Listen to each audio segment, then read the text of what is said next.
You were born on December 7, 1989, and bam, the whole world changes. Not because you're some kind of chosen one, not yet, anyway, but because you're Satoru Gojo, and you're about to make the world of Jujutsu sorcerers realize just how weak they are. See, being born a Gojo is like being born on top of the mountain. You're on top of the world, part of one of the three biggest, most powerful sorcerer families.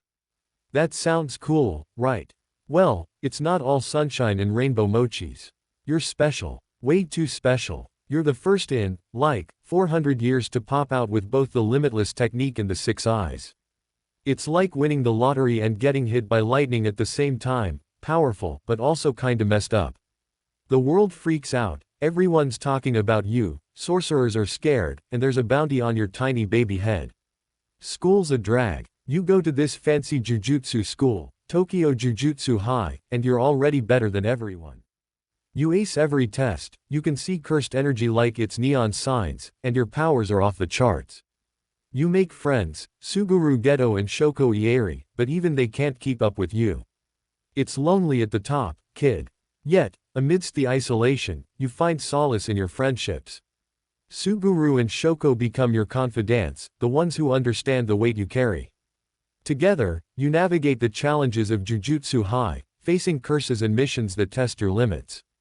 But as your power grows, so does the chasm between you and those around you, making genuine connections increasingly rare. Then there's this mission. You gotta protect this girl, Riko Amanai, who's super important to sorcerer society. It's supposed to be easy, you're Gojo Satoru, after all. But then this crazy dude, Toji Fushiguro, shows up. He's like a ninja from hell, and he's got your number. He beats you, kills Riko, and leaves you for dead. You should be dead, but you're not.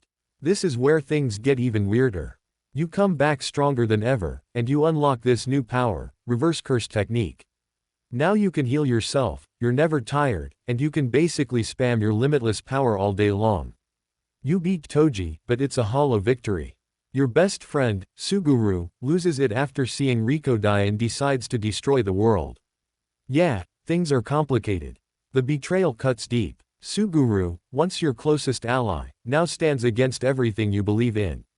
His descent into darkness forces you to confront the complexities of morality and the burdens of power. You grapple with guilt, wondering if there was something you could have done to prevent his fall from grace. You become a teacher. Not because you want to, but because someone has to train the next generation of sorcerers. You get these 3 new students, Yuji Itadori, Megumi Fushiguro, and Nobara Kugasaki, and you try to teach them everything you know. You push them hard, you mess with them, but you also believe in them. You want them to be strong, to be better than you, to fix the messed up jujutsu world. In them, you see hope. Yuji's unwavering determination, Megumi's potential, and Nobara's fierce spirit reignite your belief in the future. You challenge them, not just to hone their skills, but to question the flawed systems in place, urging them to become the catalysts for change that the jujutsu world desperately needs.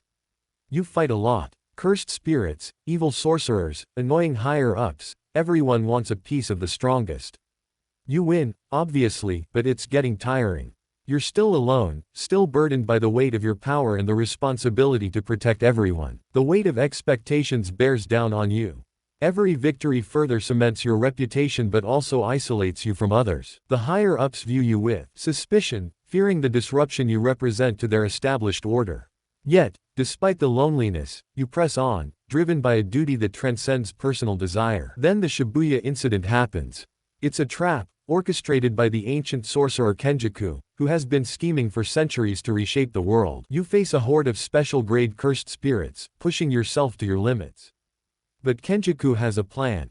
Using Suguru Geto's stolen body, he tricks you and seals you away in the prison realm, a cursed object so powerful it can trap even the strongest sorcerer. In the silence of the prison realm, reflection becomes your companion. You ponder the choices that led you here, the enemies made, and the friends lost. The isolation forces you to confront your vulnerabilities, reminding you that even the strongest are not infallible. Then the worst happens. You get tricked, ambushed, and sealed away in this cursed prison realm. The world is in chaos, your students are in danger, and you can't do anything about it. Being Gojo Satoru means being the strongest, but it also means being a target, a symbol, a prisoner of your own power. The world falls into chaos without you. Your students are left to face the fallout of Kenjaku's plan and the rising threat of Sukuna, the king of curses. For years, you are trapped, powerless to help. Finally, your students find a way to break the seal. The Culling Games, a deadly tournament orchestrated by Kenjaku, forces them to grow stronger and eventually find the means to release you. You emerge from the prison realm, ready to face the challenges ahead. You immediately confront Sukuna, who has now taken over the body of your student, Megumi Fushiguro. The battle is epic, a clash between the most powerful forces in the jujutsu world. You push Sukuna to his limits, showcasing your incredible skill and overwhelming power. You even manage to land 5 hits of your Infinite Void Domain expansion, which should have been enough to defeat any opponent. But Sukuna has a terrifying trick up his sleeve. He unleashes Mahoraga, the most powerful Shikigami of his 10 Shadows technique, a creature that can adapt to any attack.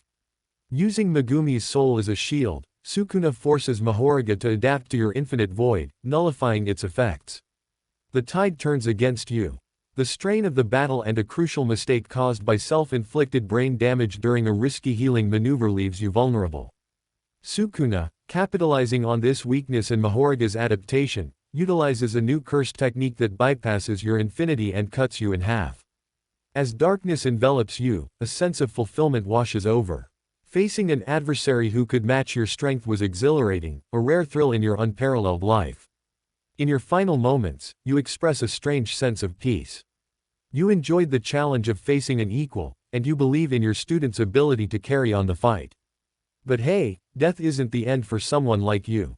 In the afterlife, you find yourself in a cozy little cafe, sipping on ethereal coffee with old friends like Suguru Geto. You chat about the good old days, laugh about your epic battles, and occasionally peek into the living world to check on your students. Your students, inspired by your legacy, continue to grow stronger. Yuji, Megumi, and Nobara face new challenges head-on, often quoting your quirky teaching methods and questionable fashion choices. And who knows, maybe one day, when the universe feels like it needs a little more chaos and a lot more style, you'll make a grand return, sunglasses and all. Until then, you're content knowing that you've left the world in capable hands, and that your legacy of strength, humor, and ridiculously good looks will endure. You're reborn. Wait, it's not you. Then who is that? Subscribe for part 2.